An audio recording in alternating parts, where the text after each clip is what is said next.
In this video, I'm going to give you guys the top 3 things that I wish I knew when I started training for aesthetics.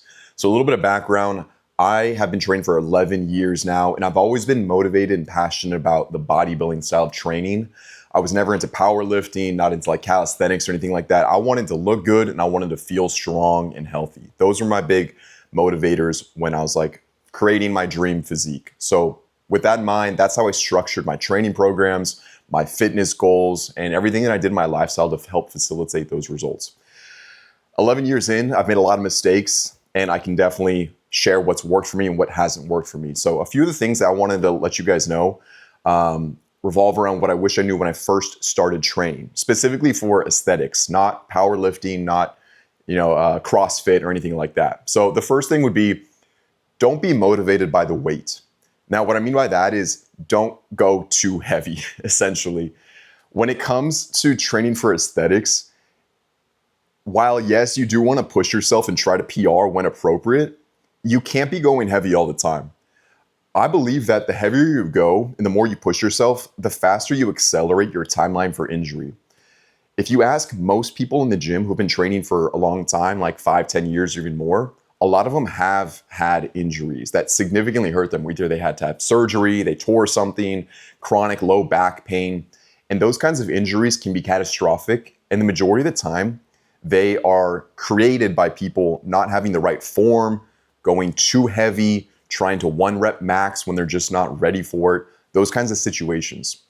So I've been very fortunate that in my 11 years of training, I've avoided most of those kinds of significant injuries, never really had anything super harmful like that to myself.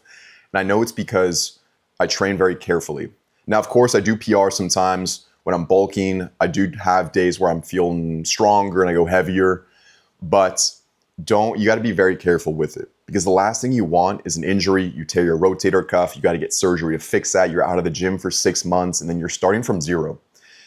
So if you want to be in this for the long term, which I highly suggest you guys are, please be careful. Don't go too heavy. Don't be motivated by pushing the heaviest weight in the gym. The second tip that I have for you guys is to train all of the muscles. Now, this is not just your typical bro split, not just chest, back, and arms. Train everything, all of the accessory muscles too. The abs, the forearms, the calves, the traps, all of that stuff needs to be hit if you are trying to create an aesthetic, good-looking physique. I heard this saying a long time ago, and it resonated with me, that nobody cares how much you lift. They care about how much you look like you can lift. And it also connects back to the first point, where it's not about the weight. It's not about the weight at all. It's kind of about how much people think you could work, how much people think you could lift. And that's reinforced with the second point too. It's like, if you have this aesthetic looking physique, people are going to assume that you're bigger. People are going to assume that you're this beast in the gym, that you can push all of the weight. And even if it's not true, that impression does go a long way when it comes to aesthetics, if that is your goal.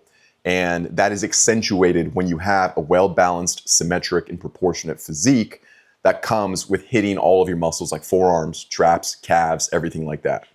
Nobody wants to be the guy that skips legs, that has a big upper body, but then a tiny lower body. It just looks whack. And if you're going for aesthetics, you really do have to hit everything, guys. And then my third point is, give it time and be patient and stay natural. Especially if you're going for aesthetics, guys, you can get really good results in a pretty short amount of time, within a few years. I know, because I did it for myself naturally, and I still am natural today.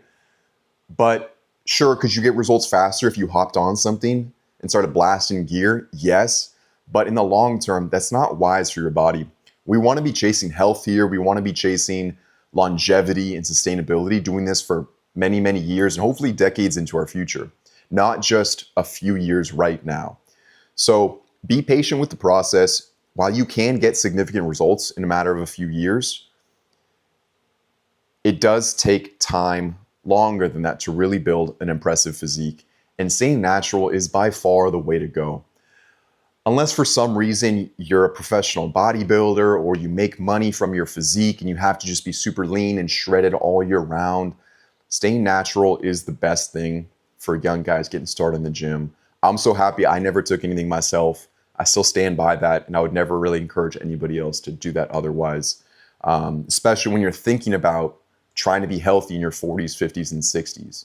So I'm in it for the long term, and I'm not going to stop training anytime soon, but it'd be a lot more difficult to make that happen if I was blasting stuff along the way. So those are some tips that I wish I knew when I first started training for aesthetics. Hope that helps, and let me know if you guys have any questions about that.